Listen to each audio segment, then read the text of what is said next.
خوتي خواتاتي اهلا وسهلا مرحبا بكم يا جماعه الخير مساء الخير عليكم وزلف اللون والسلام عليكم. Ce 6 février 2024, nous sommes le 6 février 2024, et un événement m'a particulièrement interpellé. Je pense que l'image, la photo en elle-même, elle suffit pour interpeller. Yani sarahatan, et je vais prévenir, cette émission, je ne fais pas cette émission pour insulter ou là pour dévaloriser les personnes ou là pour mettre en cause yani, le côté humain de la personne, non pas du tout. Mon objectif est d'être pédagogue et d'expliquer qu'il y a une relation directe entre le rajeunissement des élites dirigeantes des pays arabes ou là, des pays musulmans ou là, de certains pays de la rive sud de la planète avec leur bon score au développement ou là, leur progrès en matière de développement économique, culturel, scientifique et même en matière de stabilité politique. Cette image, ce sujet m'a été inspiré par une image sur la radio algérienne aujourd'hui le 6 février 2024.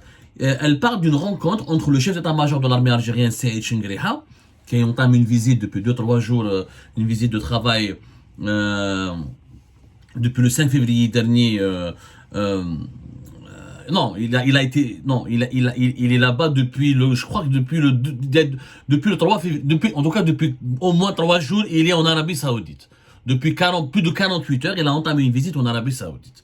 Une visite de travail en Arabie Saoudite. Il a été reçu plutôt le 5 février, hier, par le ministre de la Défense du Royaume de l'Arabie Saoudite. Ce ministre, c'est le ministre des Forces armées saoudiennes, le prince Khalid Ben Salman Ben Abdelaziz Saoud. Prince Khalid Ben Salman Ben Abdelaziz Saoud. C'est lui qui est le ministre de la Défense de l'Arabie Saoudite. Il s'agit d'une audience qui a été accordée à Saïd Chengriha, une audience au cours de laquelle les deux parties, les autorités saoudiennes, l'État saoudien et algérien essaient de travailler sur des thèmes de coopération et des sujets de coopération militaire, etc. Il y a un communiqué donc du ministère de la Défense nationale qui a confirmé cette rencontre. Il y a une photo durant laquelle on voit Saïd Chengriha reçu par le ministre saoudien de la Défense, le fameux prince Khalid Ben Salman Ben Abdelaziz Saoud. Et dans le communiqué, il dit que cette audience a été consacrée à l'État, à l'évaluation de l'état de la coopération bilatérale militaire entre l'Algérie et l'Arabie Saoudite, dont les relations fraternelles de longue date ont été tracées lors de nombreuses étapes. Tout ça, c'est de la langue de bois. Ce que fait Saïd Chengriha en Arabie Saoudite, ce qu'il a fait et ce qu'il avait voulu faire ou ce qui a accompli Saïd Chengriha en Arabie Saoudite, on en reparlera plus tard. C'est pas le sujet de l'heure. Le sujet de l'heure, c'est le décalage. C'est le décalage, Yajma'a, qu'il y a entre Saïd Chengriha, le décalage au niveau de l'âge et son équivalent, le ministre saoudien des forces armées, le ministre saoudien des forces armées, l'équivalent du ministère de la Défense nationale. Saïd Chengriha est en Arabie Saoudite depuis le 3 février dernier. Voilà, je corrige. Vous savez, il a quel âge le ministre saoudien de la Défense nationale? 36 ans. 36 ans. Oui, mesdames et messieurs, il a 36 ans. Le ministre actuel saoudien de la Défense nationale, Khalid Ben Salman Saoud, est âgé de 36 ans. Il est né en 1988. Il est ministre de la Défense nationale d'Arabie Saoudite depuis le 27 septembre 2022. C'est le frère cadet de l'actuel prince héritier et qui occupe aussi le rang de premier ministre de l'Arabie Saoudite, le fameux Mohammed Ben Salman. C'est son frère cadet. Il est né en 1988. Il a 36 ans, les amis. Saïd Chengriha, il est âgé de 78 ans. Vous voyez la différence ou je sais pas. Encore une fois, je ne veux pas insulter. Il ne s'agit pas d'insulter Saïd Chengriha. C'est pas le problème de Saïd Chengriha. Le problème, c'est le décalage entre le régime algérien qui est dominé par des personnages très âgés, ultra âgés, qui dans la moyenne d'âge des responsables les plus importants du régime dépasse les 75 ans. Et ce décalage par rapport à d'autres systèmes politiques qui ne sont pas des démocraties. L'Arabie Saoudite n'est pas une démocratie, ce n'est pas un pays occidental, ce n'est pas un pays occidentalisé au niveau des mœurs politiques. Mais regardez leurs dirigeants. En Arabie Saoudite, à 36 ans, tu peux être ministre de la Défense nationale. Je rappelle que l'homme fort de l'Arabie Saoudite, Mohammed Ben Salman, il est âgé encore de 38 ans. Et qu'il est Premier ministre d'Arabie Saoudite depuis le 27 septembre 2022. Donc c'est lui qui a nommé son frère cadet à la tête du ministère de la Défense nationale. Et que lui-même, ce poste, il avait occupé auparavant, lorsqu'il était encore plus jeune. En 2015, Mohammed Ben Salman, il s'est fait connaître, il a fait une entrée fracassante dans le monde politique lorsqu'il a pu devenir ministre de la Défense entre le janvier 2015 et 27 septembre 2022. Voilà, il était ministre de la Défense depuis 2015. À son petit frère. Vous allez me dire, oui, l'Arabie Saoudite c'est une monarchie, les rois, la monarchie saoudienne, ils peuvent se permettre de nommer n'importe qui à n'importe quel poste. Oui, c'est vrai, c'est une monarchie, même une monarchie absolutiste. Sauf que, regardez là, cette différence d'âge nous rappelle aussi dans la réalité une différence de développement et de dynamisme. L'Arabie Saoudite est beaucoup plus dynamique que l'Algérie. C'est vrai que c'est un pays beaucoup plus riche, c'est vrai que c'est parmi les 3 plus grands producteurs de pétrole au monde, c'est vrai que le pétrole en Arabie Saoudite est nettement plus abondant, mais depuis l'arrivée de Mohammed Ben Salman au pouvoir, je suis désolé, depuis 2015, et notamment depuis 2017, parce qu'il a été d'abord nommé vice-premier ministre en 2017, l'Arabie Saoudite est en train de changer. L'Arabie Saoudite vient d'intégrer les pays des BRICS. L'Arabie Saoudite a abandonné le wahhabisme. L'Arabie Saoudite a créé une nouvelle vision économique, la vision 2030, avec une économie diversifiée basée sur le tourisme, les biotechnologies, les startups, la diversification d'une véritable économie. L'Arabie Saoudite a pu régler beaucoup de ses problèmes. Elle a fait un accord de paix avec l'Iran en mars 2023. Elle s'est émancipée du joug de la domination auquel elle a été soumise, la domination américaine et occidentale. Elle a diversifié ses partenariats. Elle est devenue grand ami de la Russie, grand ami de la Chine. Avec Mohammed Ben Salman, avec ce jeune de 38 ans, l'Arabie Saoudite est devenue une véritable puissance régionale. Ce n'est plus ce vieux pays de wahhabis, de barbus, de vieux, ultra dominé par esclave des États-Unis d'Amérique, protégé par les États-Unis d'Amérique, un pays totalement vieux, dont l'argent du pétrole, l'argent coule à flot à cause du pétrole, mais cet argent ne sert absolument à rien. Il n'y a pas vraiment une touche, ni de progrès scientifique, ni un progrès culturel. Ça n'a rien à voir. L'Arabie Saoudite accueille. Regardez le nombre de festivals de cinéma, de musique, d'activités culturelles, artistiques, scientifiques. Mohammed Ben Salman, ce jeune, et son frère est en train de marcher sur ses pas. Je parle de ce ministre de la Défense qui a reçu en audience Saïd Chengriha, à savoir le Khalid Ben Salman Ben Abdelaziz Saoud. Sur le rajeunissement des dirigeants saoudiens a un impact direct sur l'Arabie Saoudite. On trouve l'Arabie Saoudite qui se réveille.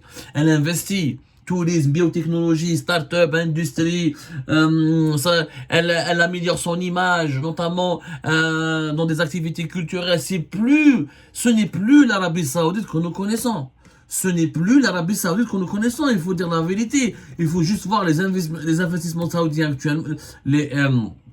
Les investissements saoudiens actuels ont totalement changé. Dans le sport, par exemple, l'Arabie Saoudite a multiplié par 4 ses dépenses dans le sport depuis 2021. Ils ont fait un championnat de football, ils ont ramené tous les stars du monde parce qu'ils voulaient changer l'image de leur pays. Ils ne veulent plus que lorsqu'on dit Arabie Saoudite, on dit niqab, Mecca, Coran, wahhabiste, prière. Non, l'Arabie Saoudite veut donner une autre image.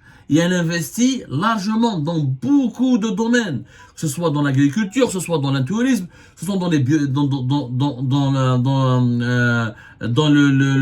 les biotechnologies. Le fonds souverain de l'Arabie Saoudite en 2023, il s'est illustré par des placements importants dans les plus grandes places boursières. Maintenant, il fait partie des top 10 des plus grands investisseurs du moment en 2023. Il a investi dans énormément de choses. Que ce soit en France, en Europe, en Allemagne, ils cherchent beaucoup à développer dans l'aviation, dans les technologies. Les Saoudiens ont changé. Et ce changement, en tout cas, sont en train de changer.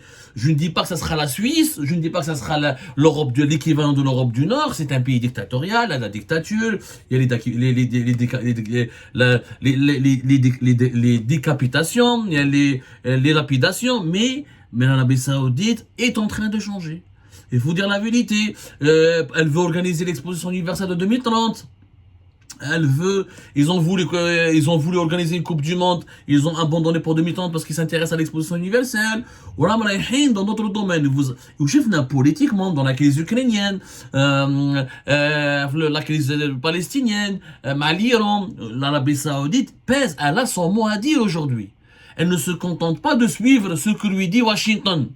Pas du tout. Il y a même eu un problème en 2021-2022.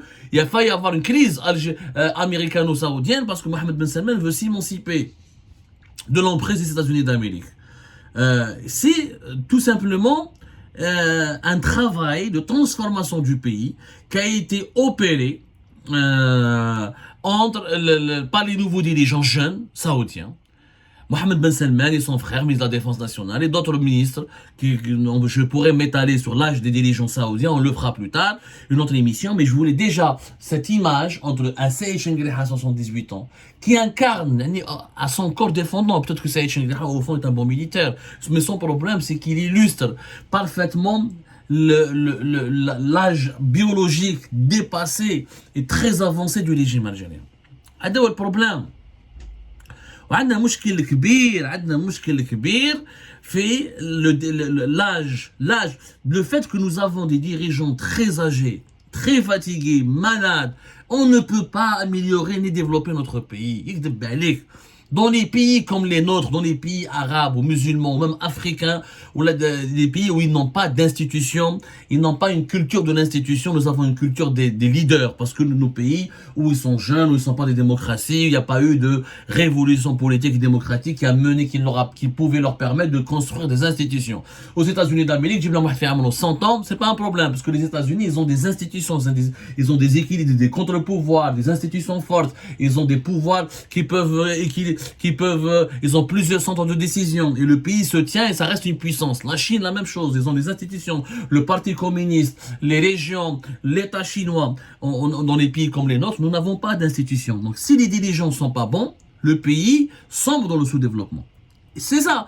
L'Arabie Saoudite se transforme à grande vitesse parce qu'elle a laissé une nouvelle classe dirigeante, beaucoup plus jeune, se hisser au pouvoir. C'est pas notre cas. C'est pas notre cas, et ce décalage, il est significatif. Encore une fois, il ne s'agit pas d'insulter, de diffamer, parce que quand je vois les commentaires, les gars, non, diffamer, c'est un vieux, on n'est pas en train de dire non aux vieux, on est en train de dire que les vieux doivent partager le pouvoir avec les jeunes en Algérie. Et que les principaux postes du pouvoir algérien, s'ils revenaient à des jeunes de bonne santé, avec des idées fraîches, dynamiques, capables de s'engager, de travailler, et de produire du contenu, de nouveaux concepts, ben je suis sûr que le pays va bénéficier d'un vent de dynamisme, comme c'est le cas en Arabie Saoudite.